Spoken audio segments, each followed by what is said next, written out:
ನೋಡ್ತಾ ಇದ್ದೀರಾ CBT Kannada TV. Mandya VC ನಾಲೆ ಅಚ್ಚುಕಟ್ಟು ರೈತರಿಗೆ ಖುಷಿ ಸುದ್ದಿ. ಮೊದಲ ಬೆಳೆ ಬೆಳೆಯಲು ಗ್ರೀನ್ ಸಿಗ್ನಲ್ ನೀಡಿದ ಕೃಷಿ ಸಚಿವ ಎನ್ ಚೆಲುವರಾಯಸ್ವಾಮಿ. ಕೃಷಿ ಸಚಿವ ನಾಗಮಂಗಲದಲ್ಲಿ ಕೃಷಿ ಸಚಿವ ಚೆಲುವರಾಯಸ್ವಾಮಿ ಪತ್ರಿಕಾಗೋಷ್ಠಿ. ಕಳೆದ ಬಾರಿ ನೀರಿನ ಕೊರತೆಯಾಗಿ ಬರಗಾಲ ಆಗಿತ್ತು. ಬೆಳೆಗಳಿಗೆ ನೀರು ಕೊಡಲು ಆಗಿರಲಿಲ್ಲ. ಜನ ನಮ್ಮನ್ನು ಅರ್ಥ ಮಾಡಿಕೊಳ್ಳಲಿಲ್ಲ. ವಿರೋಧ ಪಕ್ಷದವರಿಗೂ ರಾಜಕೀಯ ಬೇಕಾಗಿತ್ತು. ನಾವು ಅಂದು ನೀರು ಬಿಟ್ಟಿದ್ದರೆ ಅದು 4 ದಿನ ಅಷ್ಟೇ ಬಿಡೋಕೆ ಆಗುತ್ತಿತ್ತು. ಅದು ಪಾಂಡವಪುರ ಬಿಟ್ಟು ಮುಂದೆ ಹೋಗುತ್ತಿರಲಿಲ್ಲ. ಕಬಿನಿಯಿಂದ ಈಗ ತಾನೇ ನೀರು ಹೋಗುತ್ತಿದೆ. ಹೀಗಾಗಿ ಕೆಆರ್ಎಸ್ನಿಂದ ನೀರು ಹರಿಸಿಲ್ಲ. ಸಿಡಬ್ಲ್ಯೂಆರ್ಸಿ ನೀರು ಹರಿಸುವಂತೆ ಸೂಚನೆ ನೀಡಿತ್ತು. ನಮ್ಮ ಅಧಿಕಾರಿಗಳು ಜುಲೈ ಅಂತ್ಯದವರೆಗೂ ಕಾದು ನಂತರ ನೀರು ಬಿಡುವ ಬಗ್ಗೆ ಸಿಡಬ್ಲ್ಯೂಆರ್ಸಿಗೆ ಮನವಿ ಮಾಡಿದರು.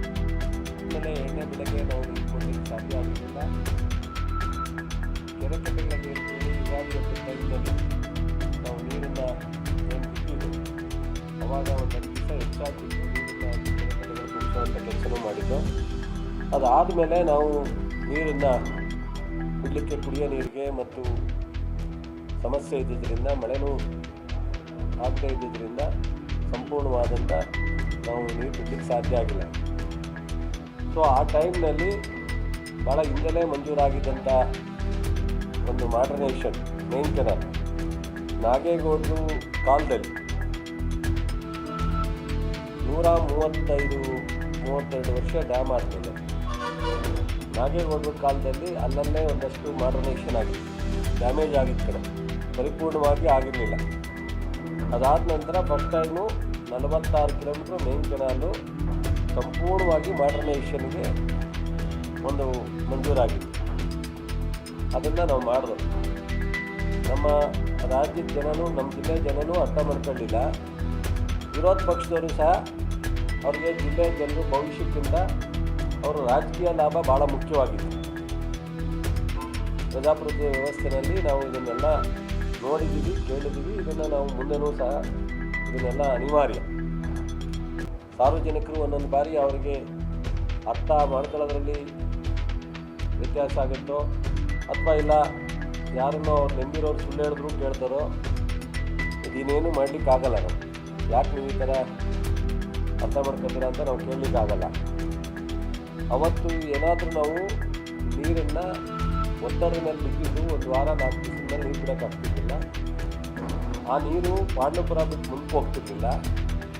ಈ ಕಡೆ ಕೆಲಸ ಆಗ್ತಿರ್ಲಿಲ್ಲ, ಆ ಕಡೆ ನೀರು ತಲುಪ್ತಿರ್ಲಿಲ್ಲ, ಕೆರೆಗೂ ತುಂಬ್ತಿರ್ಲಿಲ್ಲ. ಆದರೆ ಇವತ್ತು 26 ಕಿಲೋಮೀಟ್ರ್ ಕೆಲಸ ಮಾಡಿ 14-20 ಕಿಲೋಮೀಟ್ರ್ ಬ್ಯಾಲೆನ್ಸ್ ಇದೆ. 3 ದಿವಸ ಆದರೂ ಥೈಲ್ಯಾಂಡ್ಗೆ ಹೋಗ್ತಿರ್ಲಿಲ್ಲ. ಮೊನ್ನೆ ನಾವು ನೀರು ಬಿಟ್ಟಾಗ 3,000 ಕ್ಯೂಸೆಕ್ ನೀರು ಬಿಟ್ಟರೂ 3 ದಿವಸಕ್ಕೆ ತಲುಪ್ತಿರ್ಲಿಲ್ಲ. 24 ಗಂಟೆಯಲ್ಲಿ ನೀರು ಥೈಲ್ಯಾಂಡ್ಗೆ ಹೋಗ್ತಿತ್ತು. 2,000 ನೀರು ಬಿಟ್ಟಾಗ 24 ಗಂಟೆಯಲ್ಲಿ ಅವ್ರಿಗೆ ಆಶ್ಚರ್ಯ. ಮಿನಿಮಮ್ 2 ಡೇಸ್ ಬೇಕು ಅಂತ ಹೇಳಿದರು. 24 ಗಂಟೆಯಲ್ಲಿ ಮಳವಳ್ಳಿಯ ಥೈಲ್ಯಾಂಡ್ಗೆ ಹೋಗಿದ್ವಿ. ಒಂದು ಮಗು ಕಾಲುವೆಗೆ ಬಿದ್ದಾಗಿ ಒಂದು ಸ್ವಲ್ಪ ಅಡಚಣೆ ಆಯಿತು 2ನೇ ದಿವಸಕ್ಕೆ. ನಾನು ಹೇಳ್ತಾ ಬಂದೆ, ಕೇಳಲಿಲ್ಲ, ನೀವು ಕೇಳ್ತಿರಲಿಲ್ಲ, ನೀವು ಸ್ಪಷ್ಟವಾಗಿ ಬರೆಯೋಕ್ಕೆ ತಯಾರಿಲ್ಲ, ಏನೂ ಮಾಡೋಕ್ಕಾಗಲ್ಲ. ನೀವು ಸಹ ಈ ರಾಜ್ಯದ ಈ ಜಿಲ್ಲೆಯ ಪ್ರಜೆಗಳೆಲ್ಲ ನೀವು ಬೇರೆ ಬೇರೆ ಪ್ರಭಾವ ಮತ್ತು ಕೆಲವೊಮ್ಮೆ ಆಡಳಿತದ ವಿರುದ್ಧವಾಗಿ ಕೇಳೋದು ಮಾತಾಡೋದು ಸಹಜವಾದ ಪ್ರಕ್ರಿಯೆ. ಸೊ ನಮಗೆ ಸುಳ್ಳು ಹೇಳೋಕ್ಕೆ ಬರೋಲ್ಲ. ಸುಳ್ಳು ಭಾಳ ಹಿತವಾಗೂ ಇರುತ್ತೆ, ನಿಮಗೂ ಬರೆಯೋಕ್ಕೆ ಚೆನ್ನಾಗಿರುತ್ತೆ. ಸತ್ಯ ಒಂದು ಸ್ವಲ್ಪ ಬರೆಯೋಕ್ಕೆ ಅಷ್ಟೊಂದು ರುಚಿ ಅನಿಸಲ್ಲ. ಏನು ಮಾಡೋಕ್ಕಾಗಲ್ಲ. ಇವೆಲ್ಲ ನಾವು 40 ವರ್ಷ ರಾಜಕಾರಣದಲ್ಲೇ ನೋಡ್ಕೊಂಡು ಬಂದಿದ್ದೀವಿ. ಸೊ ನಿಮಗೇನು ಅನುಭವದ ಕೊರತೆ ಏನಿಲ್ಲ, ನೀವು ಬರಿಬೋದಾಯಿತು. ಇವತ್ತು ಕಟ್ಟಲ್ಲಿ ನೀರಿಲ್ಲ, ಬಿಟ್ಟರು ಅಪೂರ್ಣ, ತಲುಪಲ್ಲ ಎಲ್ರಿಗೆ. ಇದೇನು ಅನಾವಶ್ಯಕವಾದ ರಾಜಕಾರಣ ವಿಚಾರ ಅಂತ ಬರಿಬೋದಾಯಿತು. ನೀವು ಬರೀಲಿಲ್ಲ, ಅದನ್ನೇ ದೊಡ್ಡದಾಗಿ ಬರಬೇಕು. ಸೊ ಇವತ್ತು ಥೈಲ್ಯಾಂಡಿಗೆ ತಲುಪಿ ಭಾಳ ಇದಾಗಿ ನೀರು ಸುರಕ್ಷಿತವಾಗಿ ಹೋಗ್ತಕ್ಕಂಥದ್ದು. ನನಗೆ ಪ್ರತಿ ವರ್ಷ ನೀರು ಇರಲಿ ಇಲ್ಲದೇ ಇರಲಿ, ಕಡಿಮೆ ಇರಲಿ ನೀರು ಜಾಸ್ತಿ ಇರಲಿ, ಜುಲೈ 15 ಮೇಲೆ ICC ಮೀಟಿಂಗ್ ಮಾಡಿ ಜುಲೈ ಎಂಡಿಗೆ 15 ಮೇಲೆ ನೀರನ್ನು ಇಲ್ಲಿವರೆಗೆ ಕಳೆದ 10-12 ವರ್ಷದ ಇದನ್ನು ನೋಡಿದಾಗ ಬಿಟ್ಟಿದ್ದು. ನೀವು ಅದು ಹೆಂಗೆ ನನ್ನ ಮೇಲೆ ಪ್ರಹಾರ ಮಾಡ್ತಿದ್ರೋ ಗೊತ್ತಿಲ್ಲ, ನೀರು ಬಿಡಿ ಅಂತ. ಸೊ ಜನ ಭತ್ತ ಒಟ್ಲಾಕೋದು ಅಥವಾ ರಾಗಿ ಒಟ್ಲಾಕೋದು ಎಲ್ಲವೂ ಸಹ ಜುಲೈ ಎಂಡು ಆಗಸ್ಟ್ ಫಸ್ಟ್ ವೀಕೆ ನಮ್ಮ ಜಿಲ್ಲೆಯಲ್ಲಿ. ನೀರು ಬಿಡೋದು ಸಹ ಜುಲೈ 20 ಮೇಲೇ. ಆದರೆ ನೀರು ನಮಗೆ ಬೆಳಗ್ಗೆ ಒಂಥರ ನಮಗೆ ಇನ್ನೂ ತೃಪ್ತಿಕರವಾದ ಮಟ್ಟದಲ್ಲಿ ಇಲ್ಲದೇ ಇದ್ದಾಗ ನಾನು ಕಳೆದ ಒಂದು ವಾರದಿಂದಲೇ 10ನೇ ತಾರೀಕು ನೀರನ್ನು ಹರಿಸೋ ತೀರ್ಮಾನವನ್ನು ತಗೊಂಡು ಕೆರೆಕಟ್ಟೆಗಳಿಗೆ ತುಂಬಿಸಬೇಕು. ಒಂದು 3-4 ತಿಂಗಳು ಬೇಸಿಗೆ ಆಗಿ ನೀರೆಲ್ಲ ಖಾಲಿ ಆಗಿದೆ, ಬೋರ್ವೆಲ್ ರೀಚಾರ್ಜ್ ಆಗಿಲ್ಲ, ಜಾನುವಾರುಗಳು ಕುಡಿಯೋ ನೀರು ತೊಂದರೆ ಅಂತ ಹೇಳಿ ನಾನು 10ನೇ ತಾರೀಕು ನಮ್ಮೆಲ್ಲ ಶಾಸಕರು ಮತ್ತು ರೈತ ಮುಖಂಡರುಗಳ ಬೇಡಿಕೆ ಎಲ್ಲನೂ ಗಮನಿಸಲು ಇಟ್ಕೊಂಡು ಸರ್ಕಾರ ತೀರ್ಮಾನ ತಗೊಂಡು 10ನೇ ತಾರೀಕಿನಿಂದ ನೀರನ್ನು ಬಿಟ್ಟಿದ್ದೀವಿ. ಈಗ ಇದ್ರ ಮಧ್ಯದಲ್ಲಿ ಕೇಂದ್ರ ಸರ್ಕಾರದ ಸುಪ್ರೀಂ ಕೋರ್ಟ್ ಮಾಡಿರ್ತಕ್ಕಂಥ CWRC CWMA ಯಾವಾಗಲೂ ಜುಲೈ 8ರಲ್ಲಿ ರಿವ್ಯೂ ಮಾಡ್ತಿದ್ದು. ಅಂದರೆ ಪ್ರತಿ ತಿಂಗಳು 2 ಬಾರಿ ಮೀಟಿಂಗ್ ಮಾಡಬೇಕು ಅಂತ ಕಾನೂನಲ್ಲಿದೆ. ಮಾಡಿದ್ರೂ ಈ ಥರದ ಸಮಸ್ಯೆ ಬಂದಾಗ ಜುಲೈ 8 ಆಗಸ್ಟಲ್ಲಿ ನಮಗೆ ನೀರನ್ನು ಬಿಡಬೇಕು ಅನ್ನೋ ಒಂದು ಸೂಚನೆಯನ್ನು ಕೊಡ್ತಿದ್ದು. ಈ ಬಾರಿ ಮೊನ್ನೆ 11ನೇ ತಾರೀಕು ಮೀಟಿಂಗ್ ಮಾಡಿ 11,000 ಕ್ಯೂಸೆಕ್ಸ್ ಬಿಡಲೇಬೇಕು ಅಂತೇಳಿ ಡೈರೆಕ್ಷನ್ ಕೊಟ್ಟರು. ಡೈರೆಕ್ಷನ್ ಕೊಟ್ಟಾಗ ನಾವು ತಕ್ಷಣ ಮಾನ್ಯ ಮುಖ್ಯಮಂತ್ರಿಗಳು, ನೀರಾವರಿ ಸಚಿವರಾದಂಥ ಉಪಮುಖ್ಯಮಂತ್ರಿಗಳು, ನಾನು, ಮಾದೇವಪ್ಪ, ಕಾವೇರಿ ಬೇಸಿನ ಎಲ್ಲ ಮಂತ್ರಿಗಳು, ಟೆಕ್ನಿಕಲ್ ಟೀಮು ಅಧಿಕಾರಿಗಳು ಸೇರಿ ಮೀಟಿಂಗ್ ಮಾಡಿ ನಾವೊಂದು ತೀರ್ಮಾನಕ್ಕೆ ಬಂದೋ. ನಾವು ಇವತ್ತಿಗೆ ನೀರನ್ನು ಬಿಡೋದು ಬೇಡ, 4,000 ಕಬಿನಿಯಿಂದ ಎಕ್ಸೆಸ್ ಹೋಗ್ತಾ ಇದೆ ನೀರು ತುಂಬಿರೋದ್ರಿಂದ. ಸೊ ನೀರು ಏನು ಔಟ್ಫ್ಲೋಯಿಂಗ್ ಬರ್ತಾ ಇದೆ, ಇನ್ಫ್ಲೋಯಿಂಗು ಅದನ್ನು ಹೊರಗಡೆ ಬಿಡ್ತಾ ಇದ್ದೀವಿ. ಅದನ್ನು ಬಿಟ್ಟು ನಾವು ಹೆಚ್ಚು ನೀರನ್ನು ಹರಿಸೋದು ಬೇಡ. ಆಲ್ ಪಾರ್ಟಿ ಮೀಟಿಂಗ್ನ ಅಸೆಂಬ್ಲಿ ನಡೀತಾ ಇರೋದ್ರಿಂದ 14ನೇ ತಾರೀಕು ಭಾನುವಾರ 4 ಗಂಟೆಗೆ ಕರೆಯೋದು. ಭಾನುವಾರ ಆಲ್ ಪಾರ್ಟಿ ಮೀಟಿಂಗ್ನಲ್ಲಿ ಏನು ಡಿಸೈಡ್ ಆಗುತ್ತೆ ಅದನ್ನು ನೋಡ್ಕೊಂಡು ಮುಂದಿನ ತೀರ್ಮಾನ ತಗೊಳ್ಳೋಣ ಅಂಥೇಳಿ ನಾವು ಮುಖ್ಯಮಂತ್ರಿಯವರ ಅಧ್ಯಕ್ಷತೆಯಲ್ಲಿ ನೀರಾವರಿ ಸಚಿವರ ಸಮ್ಮುಖದಲ್ಲಿ ತೀರ್ಮಾನವನ್ನು ತಗೊಂಡು ಅದರಂತೆಯೇ ನಾವು ನೀರನ್ನು ಬಿಡಲಿಲ್ಲ 12ನೇ ತಾರೀಕು. ಸೊ 14ನೇ ತಾರೀಕು ಆಲ್ ಪಾರ್ಟಿ ಮೀಟಿಂಗ್ನ ಕರೆದು ಅಲ್ಲಿ ಡಿಸ್ಕಸ್ ಮಾಡಿದಾಗ ಎಲ್ಲರೂ ಸಲಹೆ ಕೊಟ್ಟಿದ್ದು 11,000 ಇವತ್ತಿನ ಪರಿಸ್ಥಿತಿಯಲ್ಲಿ ಬಿಡಲಿಕ್ಕಾಗಲ್ಲ, ನಾವು ಅಪೀಲ್ ಮಾಡಬೇಕು ಅಂತ ಹೇಳಿ ಏನು ತೀರ್ಮಾನವನ್ನು ಸಲಹೆಯನ್ನು ಸರ್ಕಾರ ತಗೊಂಡಿದೆ ಎಂದೋ ಅದಕ್ಕೆ ಅಪೀಲ್ ಮಾಡ್ತಕ್ಕಂಥ ತೀರ್ಮಾನ ಒಳ್ಳೆಯದು, ಸ್ವಾಗತ. CWMA ಮುಂದೆ ಅಪೀಲ್ ಮಾಡಿ. ಈಗಾಗಲೇ ನಾವು CWRC ಮುಂದೆ ನಮ್ಮ ಅಧಿಕಾರಿಗಳು ಸ್ಪಷ್ಟವಾಗಿ ಜುಲೈ 8ವರೆಗೂ ಕಾದು ನೋಡಬೇಕು.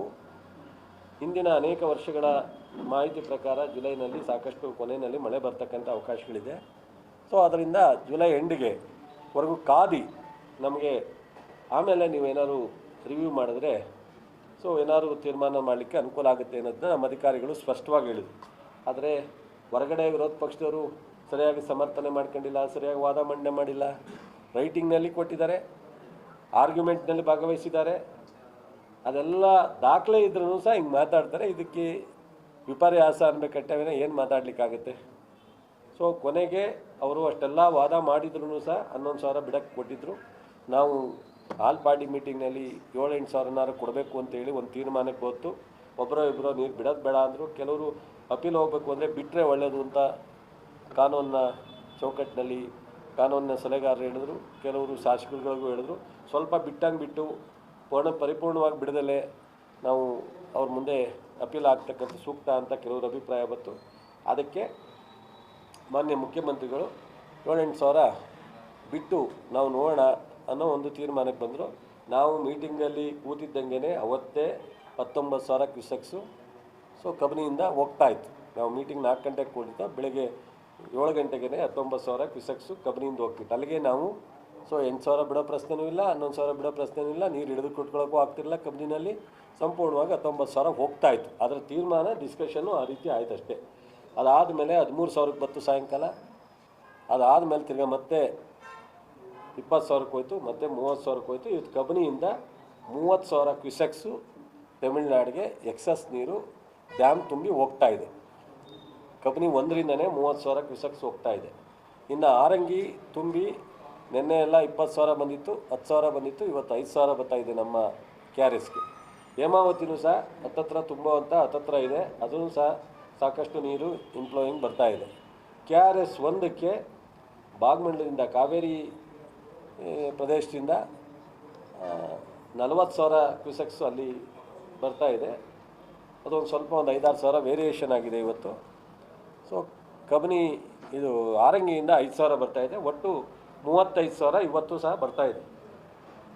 ನಾವು KRS 35,000 ಬರ್ತಾಯಿದೆ. ನಿನ್ನೆ 40,000 ಬಂದಿತ್ತು, ಇವತ್ತು 35,000 ಬರ್ತಾಯಿದೆ.